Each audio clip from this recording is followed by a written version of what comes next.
Hey, how you doing today? My name is Alex Ty Crane, Assistant Director for Block Squad Memphis. We're here today to Shelby County Sheriff's Office down here. We're doing the Trauma Responsive Summit where we learn about ACEs, adverse childhood experiences. Hey everybody, this is Raymond with Beyond Educating Foundation as well as Family Man Enterprises. And we just want to thank the staff here, Dr. Charlie Caswell, for inviting us in. I'm the founder and CEO of Heal the Hood Foundation of Memphis. I'm here to support Commissioner Charlie Caswell and Ms. Bibbs and just the whole initiative of being able to bring people together and really come together as a collective solution to the problems we're facing here in the city of Memphis. What's so good about this event is Charlie Caswell was talking about something he read in the book or something that he's hoping and praying for.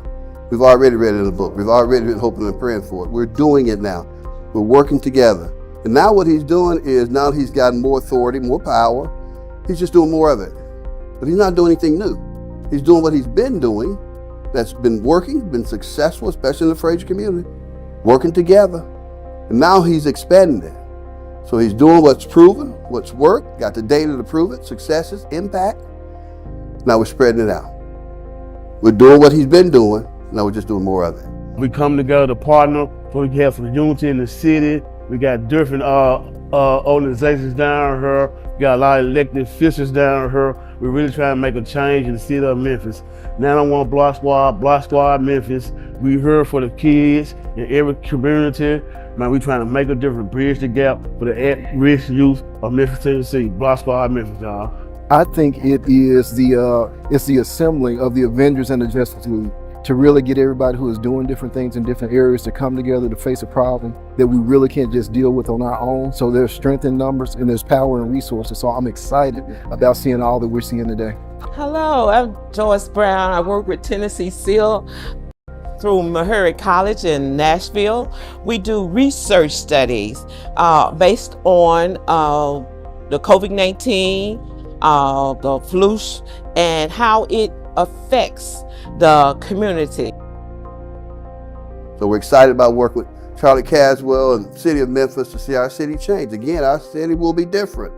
We're gonna go from worst to first in less than 11 years in many different categories. This kickoff today, when you look back at the history books, you're gonna say that this was a major part of it. We're excited about that.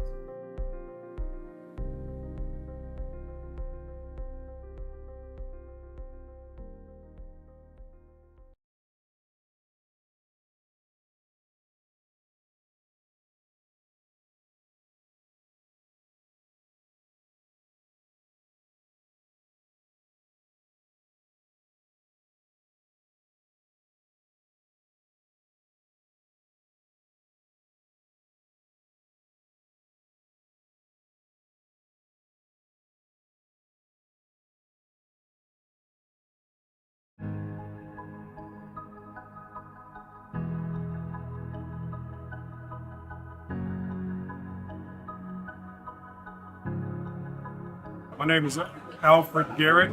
I'm facilitating the principal portion of the 7 Ps, which deals with a lot of schools and educators to see how we're going to be strengthening as partners with this community, along with working with teachers and everybody that's with the school system. So what we want to do is, in each of these spaces, is talk about how do we collaborate in these different spaces.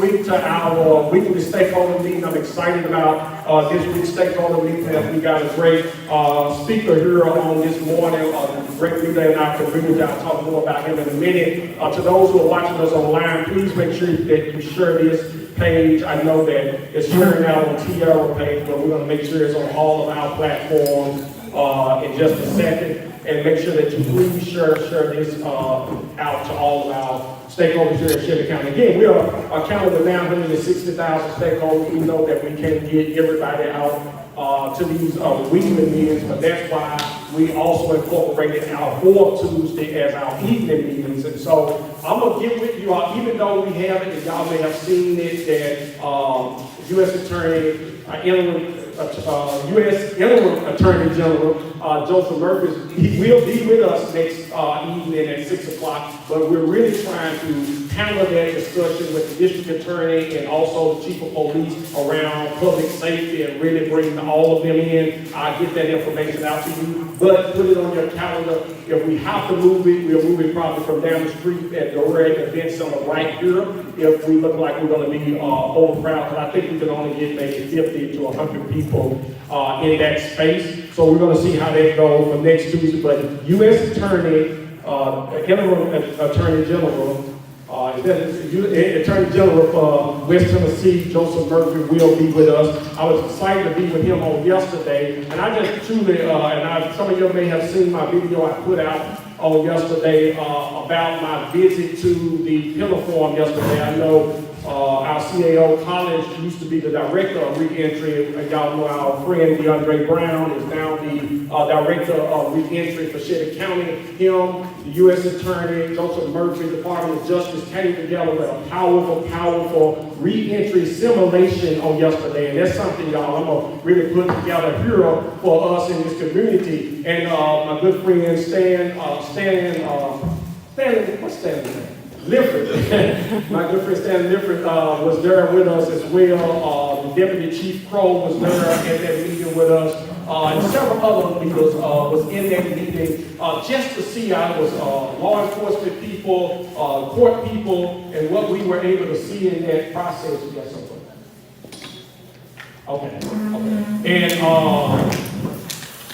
what they were to see in that process, basically, I went in, we had to turn ourselves in. I became somebody else yesterday, a guy named Mike who spent 7 years in prison, and basically they gave us on the back of our card, no job skills, drop out, and all of that. So I became him, and we had to go to these different stations within there where they had counseling, probation officers, the church, they had different places that we had to go to help us understand how hard it is for those who try to re-enter into society. And I say this, CAO Collins, they did me in purpose, they didn't give me a transportation ticket. And every table you had to go to, you had to have transportation, or they wouldn't even know how to talk to you, right?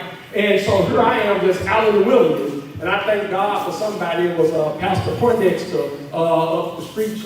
His wife was there. She started on re-entry with the city. She said, he's a friend of mine. I'm going to give him a bus ticket. That helped me just get the ball rolling to get my ID. But let me tell you, it was so stressful in just those 3 minutes. And we went in about 15-minute increments. And that spent for like a week for those 15 minutes each week. And so after my first week going through this simulation, I go back, and then they say, okay, we're getting ready for week 2. And while I'm sitting there, I looked at it, I said, man, I didn't even go see my probation officer. That's what I only did the first week. So y'all know I went the rest of those weeks without, because I seen everybody else going to jail who went to see the probation officer. So I didn't go turn myself in, right? So I'm just going, still trying to get a job, and still trying to get my ID, still trying to sell plasma. But it showed me how hard, Brother Stanley did it. It really made my blood pressure, it stressed in just that little time. And so I said, think about those individuals who out here every day trying to re-enter society, and they having all of these hardships. They got to go through this, and then you go to a place and they give you the wrong information. You got to go to another place, and it just get drawn in circles. What that does to your mind and to your blood pressure, and those who know the work we've been doing on drills around ACEs and trauma, it just drives that toxic stress all the way back up, and you trigger all over again, right? And you find yourself back into that system. So some things are being done, again, like I shared on my video last night, I shared with you all and those who are listening. Please go to Office of Reentry with Pastor Director DeAndre Brown. If you are an ex-offender in need, they are doing a lot to make it a one-stop shop in the sense of connecting you to those resources so you're not stressed out so much. Yes, it is on Mississippi Boulevard, but he is working inside of the Pillar Forum as well as he's doing some work down at 201 Poplar. And I'm hoping and talking with the mayor administration that we can be really strategic on how we make sure that those supports are there. Because these individuals sadly are re-entering back into that system. And I got a call over the weekend, one individual I know that was locked up saying they was sitting downstairs for 2 days in a chair before they were able to process it because the beds were so full, they couldn't even get them up there to get them to a bed. So I say to the individual, you don't want to end up in that system. If you can stay out of it, please make sure that you stay out of it. But for us as a community, what can we do? And I just say this and summing it up, my experience on yesterday, what I found to be the help out of all the services and support was there, and it's something about being a relational type person was the church. So the person who was playing the role in the church didn't supposed to give me a transportation, but because I was nice to them, they were able to help me in that situation. And we found that so often, Pastor, you know, here you offer food and other things, but then they end up asking you for burying the family, doing all these other things that come with being that person that they can touch, because you're right here in the community. And that's the intentionality, y'all, when we formed our ecosystem of the wraparound District 6 to create these hubs that they can go to. And we then connect them to these other supports. We're still building on those capacity as we're doing that work, but I'm assured after yesterday, we're going to fight even harder to make sure that we make that road easier for families that come through us for needs and services in their community. With all of that being said, again, I told Pastor Brown we need to do this for every pastor, every leader in this church, every sheriff person, police officer needs to see that process. Judges, and some of the judges jumped on my live last night, and I told those judges they need to see that process as well, that because when they tell a person they got to come back for this and come back for that, we need to know how do we mitigate some of the barriers that they have to go through in return there. With that being said, anybody got any announcements they want to come up right quick? Come on, UT.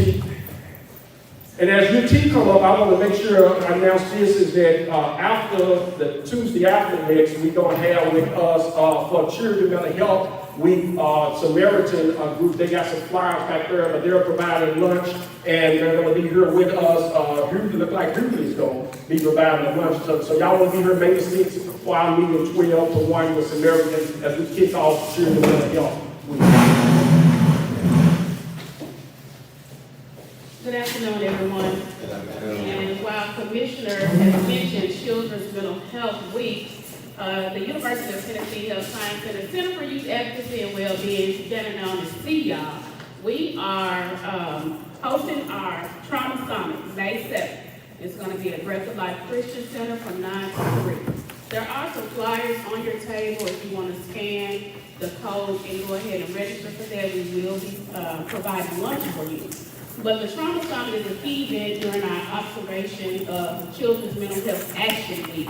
We have moved away from awareness to action, and this year's powerful message is that's a wrap, focusing on wellness, resilience, action, and purpose. So come on out May 7th from 9 to 3 at Breath of Life Christian Center. Thank you.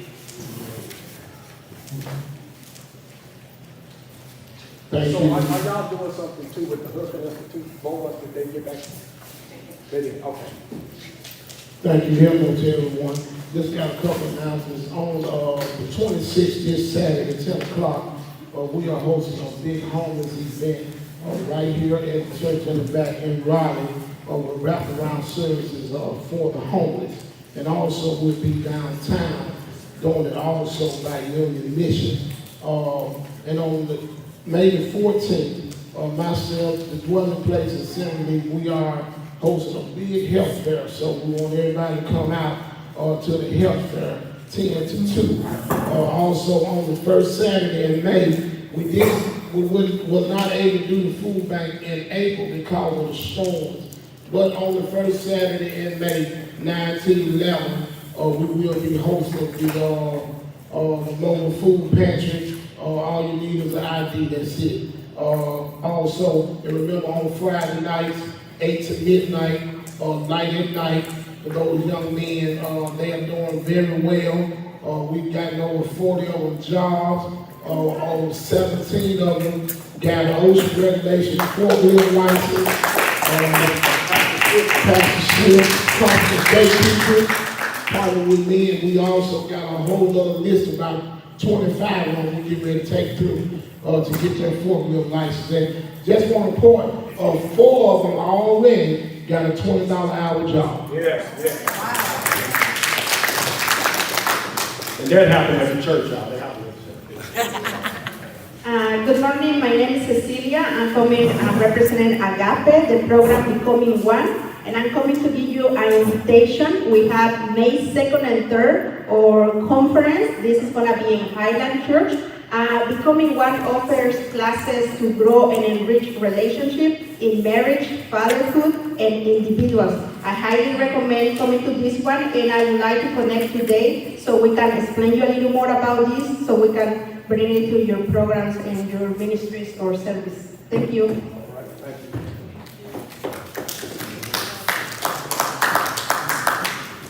Good afternoon, everybody. My name is Austin White of the District 7 Connector with the Shelby County District Connector Program. Just want to let y'all know that we have a series of lunch and learns coming up within the next couple of weeks. Wednesday, April 23rd, we'll be having one in the University District. April 25th in the Soulsville District, and May 9th, we'll be having one in the Fraser area. I'm just leaving a meeting, so I don't have any other flyers on me, but you can log on to our website, Shelby County District Connectors, Shelby County District Connectors at shelbycounty.gov, and you'll be able to find that information. Dr. Nicole is out, but either next week, you'll be one next week, either next week, she or myself will be here with flyers and everything. So just wanted to let y'all know. Thank you. Next week, just remember, it's at 6 o'clock in the evening. Hey, I'm James Broadnax. Today I get up to represent University Family CDC in the Exodus Market on down at FTK. We're going to have a grand reopening next Saturday, May 3rd from 11 to 1. This is our opportunity to serve our community. We've already been serving the seniors in the community for the last 6 weeks, but now we're doing a grand reopening so everybody can see exactly what we're doing. Special shout out to Wraparound District 6 and Councilwoman Rhonda Logan. We were able to serve 25 families Easter baskets for Easter. Can we give a hand clap for that? So the thing is, we want to make sure that everybody eats in our district. And so if you know somebody in need of food, any day, they can contact us at universityfamily.org and we can make sure that they have groceries for their families to meet their needs. This is one of the main things that we've noticed in our district that has been a problem. That's food insecurity with us having a food desert right there on Raleigh Elementary Road. So just go to universityfamily.org and they can put out an intake form and we can make sure they get the food and all the things they need. Thank you. All right. Thank you, sir. And y'all got the grand opening. You just said it. Yeah, May 3rd before the stakeholders on the 11th. Hey, Angela here with Agape. 2 quick announcements. First off, thank you so much for filling out the survey. We are getting some voices from our Raleigh community concerning best usage of the For the Kingdom site. We want to make sure that we hear your voice, and as things unveil or evolve or whatever you want to call it, we have the voice of the community. We want to make sure that we hear some inputs that everyone wants to say. Also, we will be hosting grief counseling sessions at Pursuit of God Church every Wednesday from 12 to 2 o'clock. If you need any grief support, of course this is, unfortunately because of Pastor Floyd's death, but if you have any other issues related to grief, we're hosting grief group sessions at Pursuit of God Church every Wednesday from 12 to 1. It's open to the public. If you want individual sessions, we are available as well. Thank you. All right, that's all our announcements.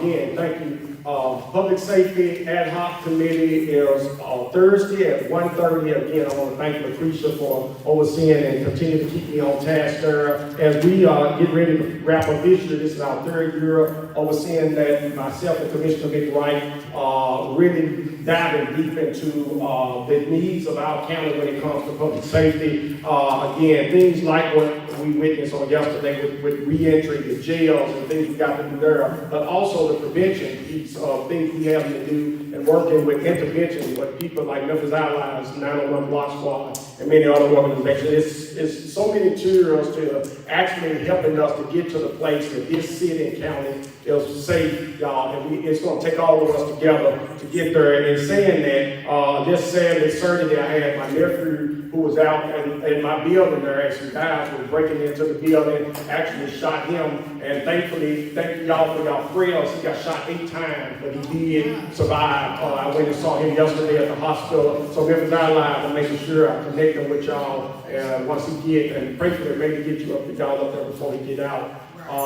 Because again, these things happen, y'all, and they happen to us. And you know, right on the heel of my pastor getting shot again, this time it's been like some heavy weight. But I thank God that you all continue to keep us lifted in prayer, and his family in prayer, his mother and father in prayer over there as well. So that's it, Commissioner. Ms. Owens, we good? We got an event coming up. This table, y'all good? My buddy, you know, if you got an announcement, man, you good? That's my leadership Memphis.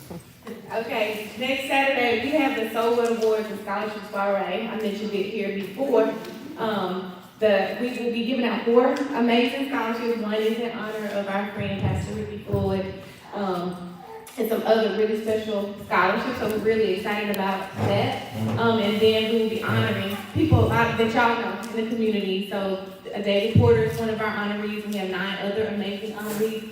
And the event is to raise money for our scholarship programs and for the programs of the Soulwood Foundation. We only have 10 tickets left, so we're almost sold out. So y'all might as well go on and get those tickets with everybody. And I know I echo what Commissioner Caswell said. It's a tough time right now. A lot of people are feeling heavy and feeling a lot of grief right now. This will be a beautiful and a very inspiring night, right? To some of the people who've been there before.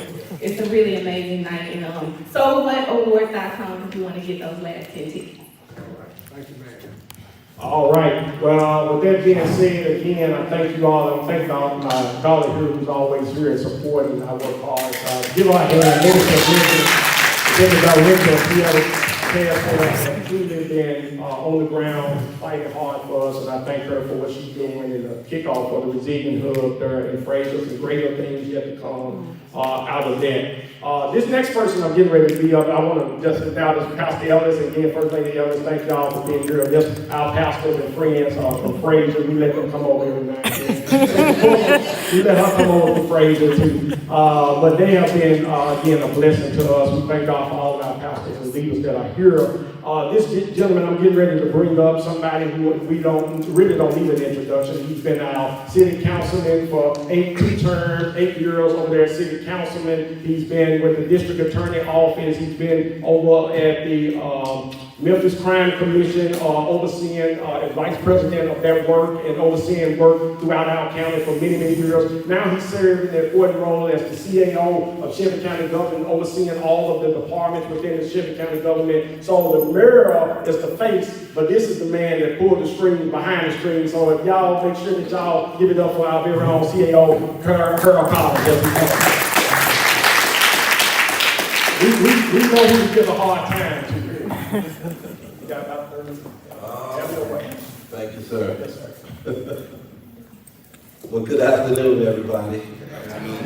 Bear with me because when I turn 40, my sinuses and allergies start to kick up, so that's what you hear. I feel great, it's just that when those allergies and that pollen comes in, sometimes I feel my age. Let me thank Commissioner Caswell for inviting me to share with you all today at his weekly gathering of District 6 stakeholders. And so we appreciate you not only for this opportunity, but a total opportunity for the work that you do for your district, but beyond your district. You are a champion for Shelby County. You are a great partner with the administration. If there's any hard issues that we need to get done, we go to Commissioner Caswell first because we understand his commitment and his love for not only this community, but the community going south. That's right. Then to Pastor Jones for allowing me to come into your dwelling place. We really appreciate you and all the work that you're putting in. I think you're ready for the summer to start. And so I see that coming to all other pastors in the room. We want to say thank you for being here. We mentioned Commissioner Caswell and his work, and the district connector came up and spoke, but I don't know if you all really realize that Commissioner Caswell passed a resolution early on in his tenure that provided $1.7 million a year for 3 years, over a 3-year period, which equates to about $5.4 million for our district connectors to do the work that they do. That's about 13 people, staff, supplies. So when you see the 7 Ps that he talks about, it's not just on paper, it's on the ground. So we appreciate the fact that there are, and don't hit me, but there's boots on the ground literally for making sure that our community gets the work it needs. And then also for the funding for other projects in his district that the administration supports. As Commissioner spoke to you, I am the CAO for Shelby County government, and I've been in this role since June of 22. And I'm glad Commissioner Caswell, gave you a litany of my experiences, but what I want you to know is I'm having the time of my life. As a public policy major and criminal justice major, you get to work in your field of study, and I don't really call it work, I just call it ministry, because you never feel like you're doing a day's work if you're working in your gift. And so if you're in your gift, these are the things that happen. You enjoy coming out, you enjoy speaking, you enjoy sharing the benefits of what we do on a daily basis. Which leads me to the first comment I want to make is this is budget season. From January to June, the administration begins to propose and put together our budget. And each year our budget range anywhere from 1.3 to 1.6, 1.7 billion dollars, billion with a B. And you say, wow, that's an awful lot of money. It is an awful lot of money. But 1/3 of that 1.6 billion goes to our schools. Nearly $30 million goes to service 8 school districts in Shelby County. 8 school districts in Shelby County. The majority of that goes to salaries for our employees. Of course, we have our Regional 1 Health Hospital that we just purchased property downtown to build at the old commercial appeal building, which we believe will be transformative for downtown and Midtown. The new Fraser High School that's going to be built on Delwood. That's great. And so those funds that we are putting into the budget are to ensure that our children have the same opportunities to learn in a safe, enriching, and challenging environment. And don't miss the word enriching and challenging, because what we find is students across our county to the east have these opportunities to learn how to do television, or radio, or science and STEM and technology, and work behind a camera, where our kids in the inner city don't have those opportunities. And it is up to us as leaders to ensure that every child in Shelby County has a level playing field to learn in, to enrich themselves in, and to grow. Then the other piece is our infrastructure. Shelby County is over 200 years old, and it seems like some of the buildings that we go to work in are the same age. And so we have an aging infrastructure that we're going to have to put resources in to ensure that the buildings and the people that work in them continue to serve, i.e. 201 Poplar, right? Everybody hears about the jail. Well, I started, I don't know if the commissioner knows this, but I started as an intern in 201 Poplar, working in the General Sessions Court. Maybe Stanley Goodford might remember those days. But that was back in 1982. I think the building probably was about 3 or 4 years old at the time. And no real serious renovations have been done. When I say 201 Poplar, I'm not just talking about the jail, I'm talking about the tower that houses all of the courtrooms, the clerk's offices, the administrative offices, the evidence room, and so forth and so on. And so we're investing resources into that. The second thing I want to share with you, because I want to give you time if you have questions, is our education system. I just mentioned to you that we spent about $428 to $430 million on our 8 school systems. Yes, 8. The University of Memphis has a school district now that Shelby County government has to give money to. And so when you think about the property taxes you pay, I think your property tax rate for the county is $3.39. $2.02 of that go for schools. Yeah, $2.02 of that goes for schools. That also includes infrastructure for the schools, deferred maintenance, fixing schools. That's why we would prefer to build schools versus to repair 100-year-old schools. Because building new schools provides us an opportunity to consolidate the landscape. And I know I'm gonna step on folks' toes when we say these things, but you know, and I'm gonna use the Fraser School as an example. Fraser High School, Treasury High School, and another high school are merging so that we can convert that school into a brand new school. And let's talk about the real issue of the school takeover, right? Everybody's wondering what that's going to look like. We don't know. Everybody asking us how is that going to take place, we don't know. As if you read as of yesterday, and I get daily briefings on this, the bill is still stuck between the House and the Senate because they don't know what they want. What they want is Memphis, but they don't know how to get Memphis. And so we need to be prepared for whatever they bring us, and we will be prepared for that. But we don't know what the end result is going to be. But we are committed to building not only the Fraser School, but the new school in Cordova as well. I don't know if you knew, right in my first 6 months, I had to meet with the city of Germantown because there was a state law that would provide for the city of Germantown to get the 3G schools. The 3Gs are elementary, middle, and high schools in Germantown. And at midnight on December 31st, those schools would revert to the city of Germantown for free. So we had to negotiate with the city of Germantown on a deal that will allow our students to go to school in Germantown until we get a school built in Cordova.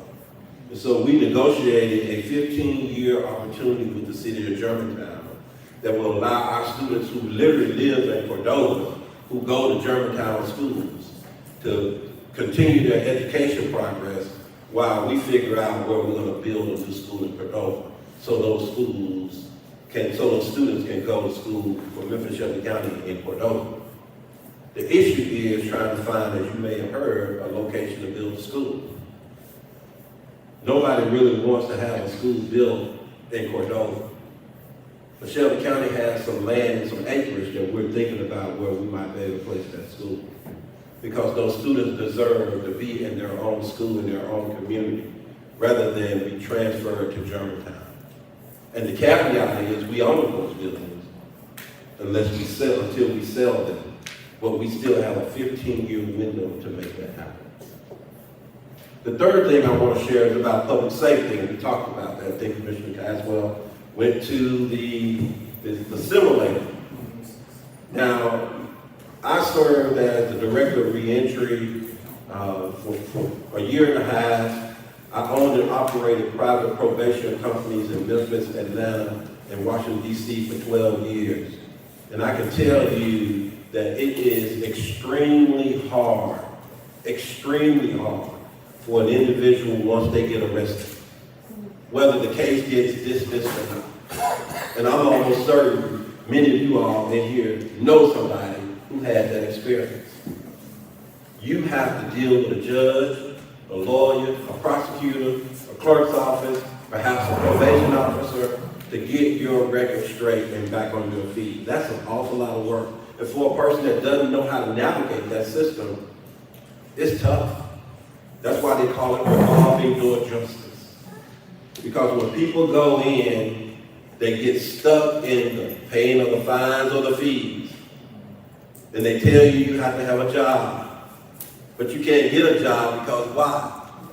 You got a record. So then you try to get it expunged. And they tell you that you can get it expunged, but you got to pay the fees first. And how do you pay the fees if you don't have a job? Now, we've been doing expungement clinics since 1998. I mean, it just became sexy a couple of years ago. This work we've been doing for years. You can ask standing up for that. But at the end of the day, you got to have somebody that knows and navigates the system so that people understand how it works. Then you got to hire a lawyer. Because lawyers don't do work for free.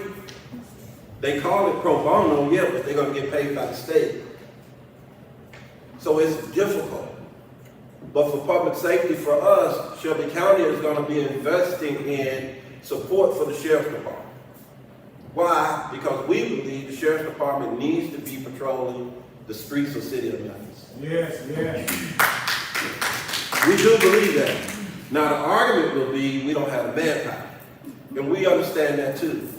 But we have to provide the resources and the opportunities for these individuals to go and recruit. Do you know people would rather not be a police officer or a sheriff deputy now? They don't want to do it. Why they don't want to do it?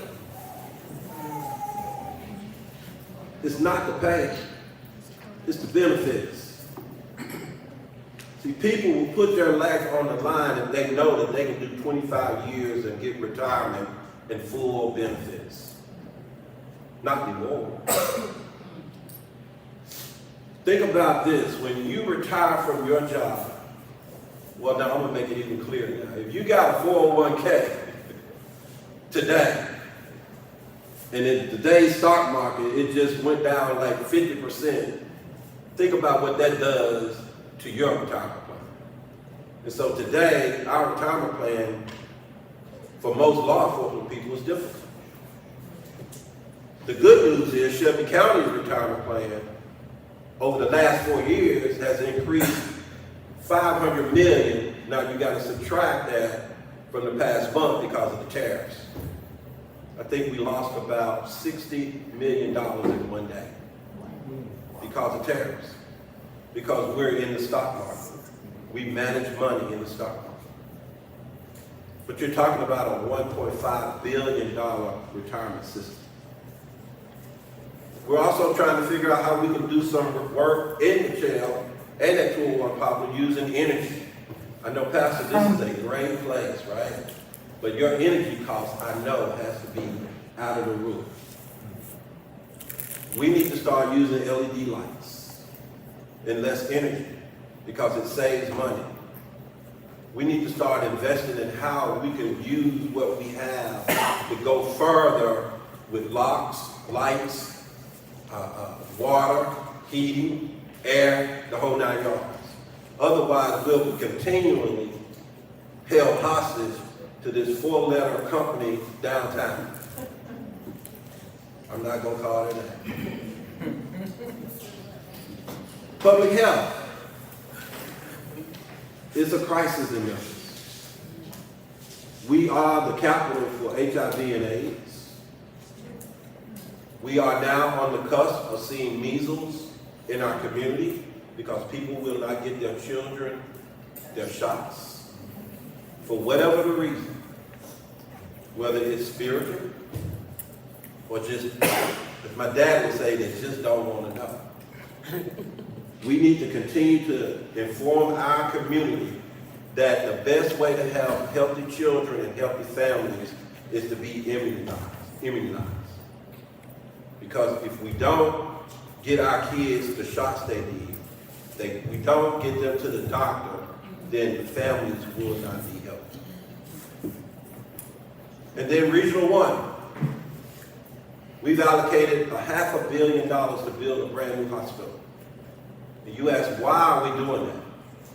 Because if you go to Regional 1 today, and you go into the trauma center, those surgeons are going to be working back to back.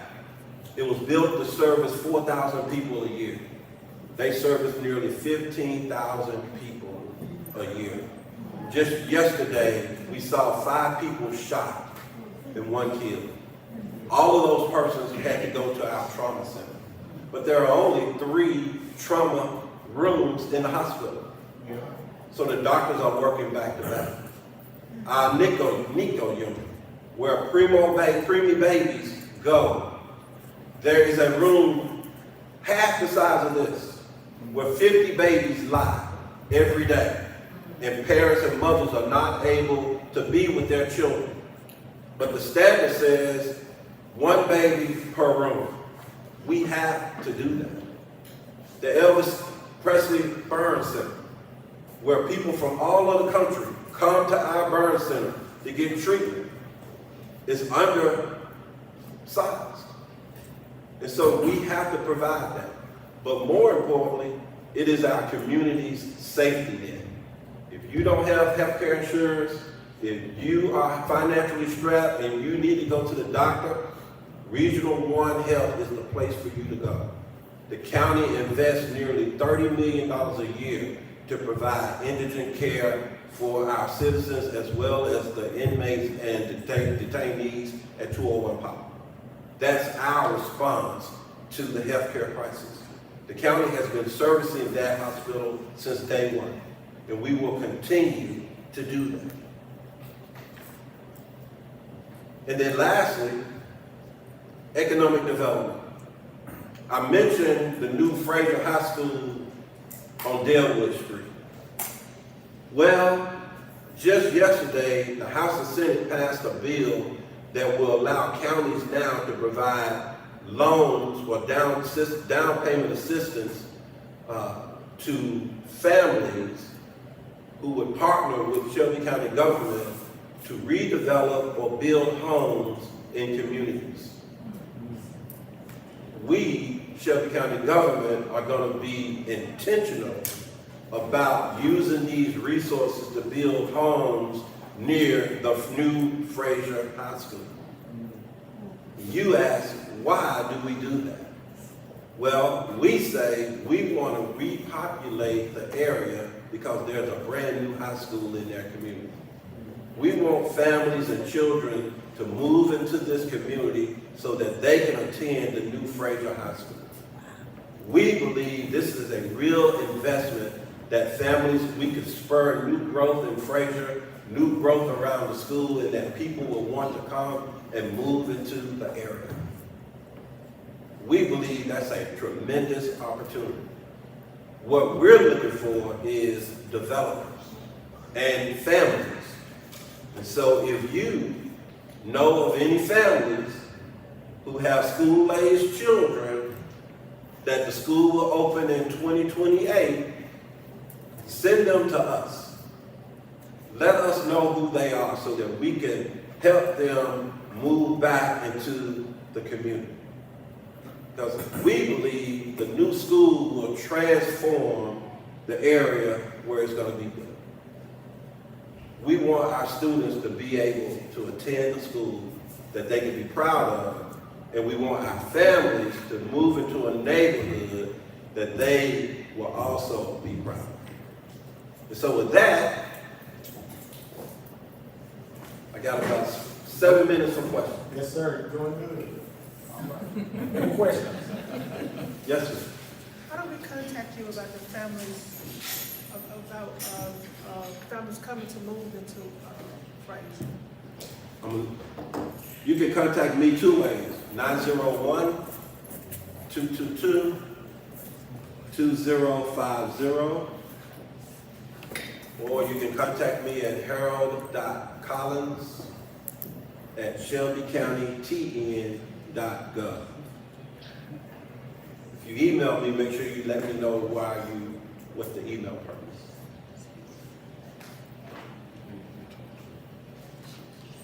Give us that 222 number. 901-222-2050. Yes, sir. Yes, sir. Thank you for all you do. I graduated from Northside, but I remember Northside started going down mostly because the feeders went down. So what are y'all doing about the feeders in Fraser before you build a high school? Well, what we would do is we would allow the school system to tell us what they want to do for those schools. I do know that there is Westside Middle. Westside Middle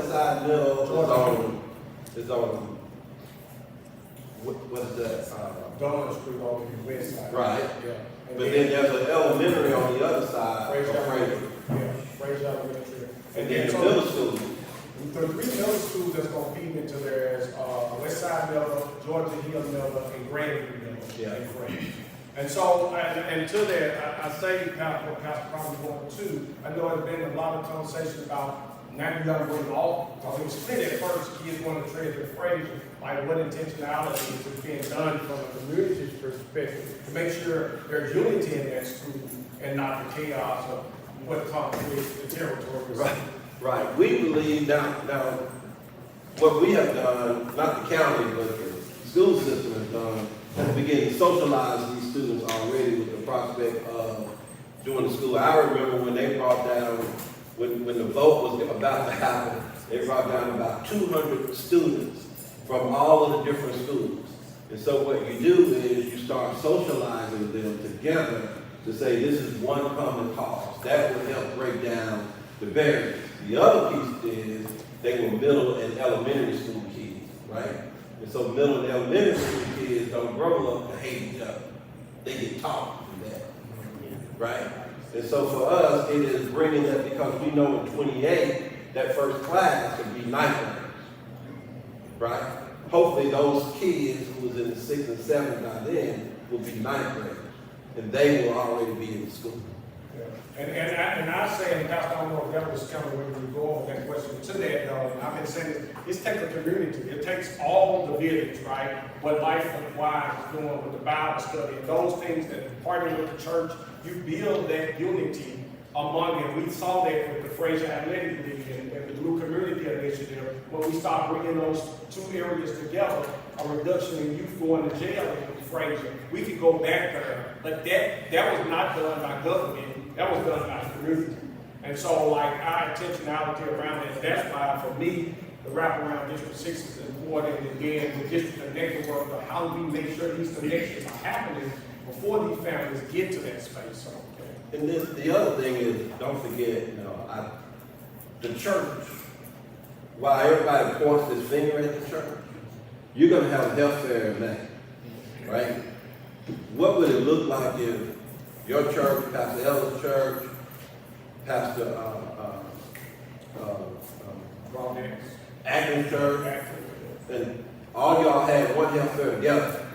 And so all your kids come together, right? And then, because they know each other anyway. And then you begin the synergy of planting the seed that they're all together. Because they do that. Or your vacation Bible schools or your summer camps. But I get it, but that's just... Being an example before them, as they see us in unity, it brings them together too. So. Yes, ma'am. How many children are in that targeted area of Fraser right now that are expected to move into high school in the next 3 or 4 years? The anticipated number, I think, is about 750. The school is being built for 1050, 1,050 students. And Fraser itself is about 45,000 population, and half of that is 25 and under age. So. What about I'm from unincorporated Shelby County, Mr. Caswell knows. We have no school in that area, the other side of Raleigh, between Raleigh and Bartlett. Our kids go to Dexter Elementary, Dexter Middle is 6 miles from that community. Is there any plan to start building a school in that area? That's a great question. So I would believe that your school representative would be Stephanie Love. Well, our students are not even in the same area as our school board representative. Dexter is a different district than our area. So is Dexter, is that a partner school? No. No, it's Shelby County. It's a Shelby County. Shelby County. Yeah. So I would suggest, one, you reach out to your school board representative, because the schools being built are triggered by the Board of Education. Right. Shelby County government doesn't just wake up in the morning and say, we're going to build a school. We've been talking about this for a while. Yeah, what we do. Quite a while. Yeah, what we do is we hear from the community, the school board representatives, and they decide, we think we need to have a school. Well, which representative do we go to? The one that is our district or the one that is Dexter? I say the one you vote for is Commissioner Love. The one you vote for has to be that voice to fight for you. And I think when you, and maybe Commissioner Love, I believe. I don't remember at this point. Yeah. I think Commissioner Love is not. No, I think she's not. I think that's Commissioner Natalie McKinley, the new, because she got credit money going up that year. So I would say the one you vote for should be that voice, that's who you can hold accountable to fighting that fight. And I think to CAO, and I had this conversation with Ms. Liz too, about it's to the density or how many children in that community, right? Like, you don't just build it because we need it. Right. If we got to look at how many kids are there, because we're talking about from when Fraser first conversation was $70 million school, now it's $140 million because of the inflation, everything has gone up. So we're in a whole nother ball game. That's almost 2 schools in one. So, any other questions? But I know Ms. Liz got to do more and with support, but I appreciate you being an advocate in that unincorporated area because they don't ask for a lot in that area, but we appreciate you being here today. So, any other questions? Not, let's go back. I'm going to let him answer his question because he wore the same jacket, I guess.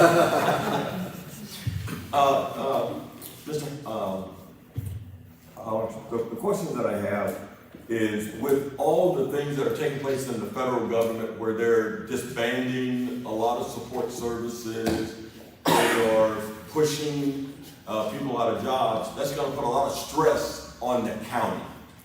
And my question is, what do you think, what are you going to do to kind of put some sort of protection for the people in the county? And number 2, what do you think the people in the county should start doing in anticipation of those kinds of stress factors on all the social services that's going to impact the county? It's a great question, and we are dealing with that on a daily basis. I get an update every morning on the federal executive orders that get signed at midnight or close to midnight to cut programs. The health department, our Shelby County Health Department, is not immune to that. But I can tell you there are other counties across our state, particularly Davidson, which is Nashville, Hamilton, which is Chattanooga. We're all in communication together to formulate a strategy that's cohesive. I can tell you that if we try to do something now, while the state legislature is in session, they may come back and do something to keep us from doing what we want to do. And so for us, it is we wait until, and I had this conversation with one of our lawyers yesterday, we wait until they finish, right? And then once they finish, then we can file or do whatever the things that we want to do. I can tell you that the administration is ready to do what it needs to do to protect Shelby County government, its employees, and the services that we deliver on a daily basis. Those employees that have been impacted thus far have been moved to other positions where funding is available so they can maintain their employment. Now, to be honest, have some of those salaries been reduced by that? Yes. But it's okay, but we still have employment, and that's our end goal, right? But we are ready. We're just waiting for them to finish.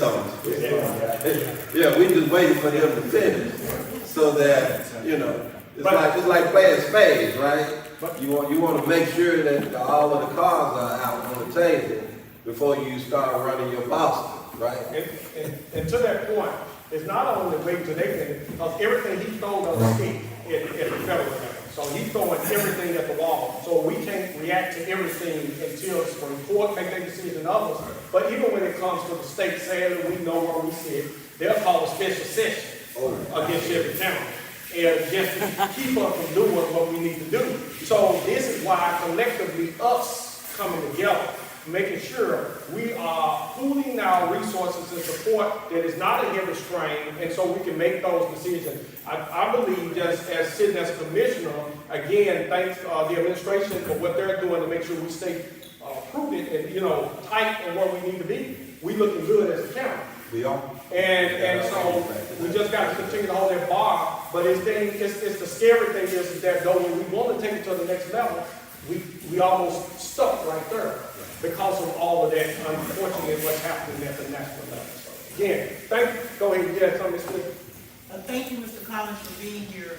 When it comes to the budget, what is it something that the citizenry that we need to be sharing with our constituents about the budget that we may not be aware of? Oh my goodness, that is a wonderful question.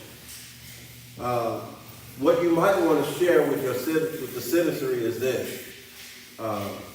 Shelby County government employees are the lowest paid government employees across the state, right? And so, since I've been the CAO, we have given a 5% raise in 23 and a 6% raise last year. So that's a total of 11% over the last 3 years. But they're still way below their counterparts across the state. Our goal is to not make them even, but at least shrink the gap. And so that means your reappraisal, you probably got a notice in the mail about your reappraisal of your house. And people are going to say that you're going to be probably paying a tax increase. No, you won't. This administration has never proposed a tax increase.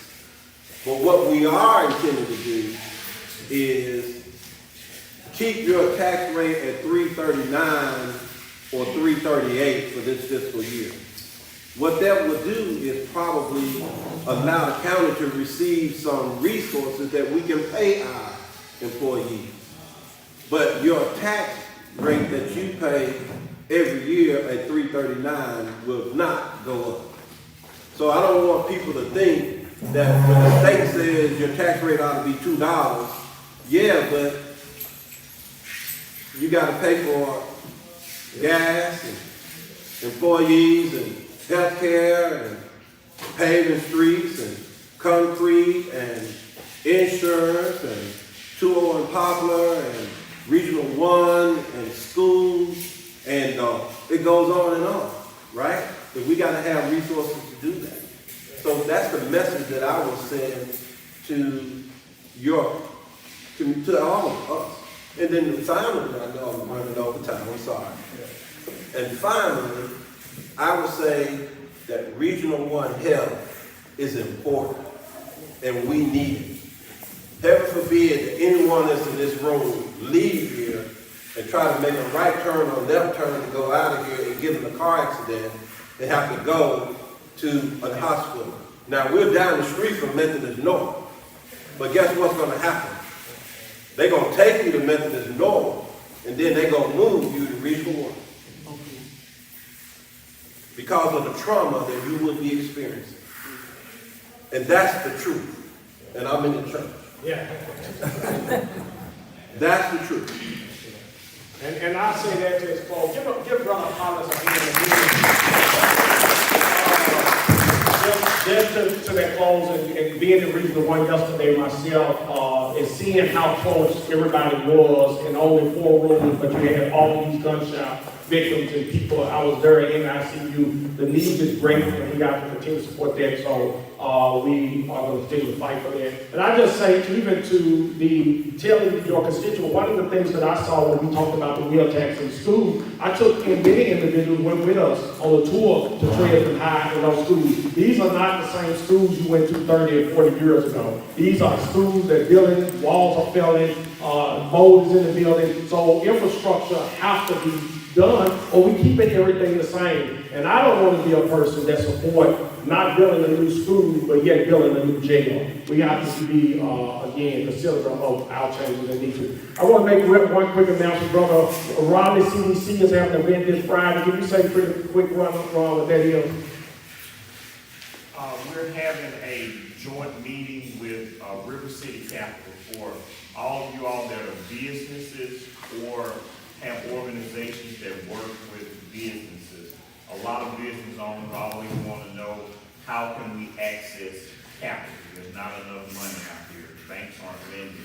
Well, we have James Wright, who's a pretty well-known CPA, who's going to be talking about how your documents should be and give real-life examples for it. And it's going to be this Friday at the Raleigh Library from 11 o'clock to 12:30. We're going to have light refreshments that's going to be provided by King of Kings Barbecue. Hopefully, Smoothie King will provide some drinks, or we'll, serve a little light meal afterwards since we kept it for lunch. But again, this Friday at the Raleigh Library from 11 o'clock to 12:30. So we're not going to keep you long, but it's important to get to the business community, what banks are looking for, where at on your tax statements, what numbers should be there, what's good, what's bad, and so forth. The CDC has a Raleigh Business Council initiative to grow businesses in the Raleigh corridor, because we have one of the largest populations as far as people, but we don't have growing and thriving businesses in this community. So if you're a nonprofit or CDC, I heard y'all make sure y'all follow up with him. He's really doing a great job with our business. Again, thank you all. We'll see you next week. God bless you.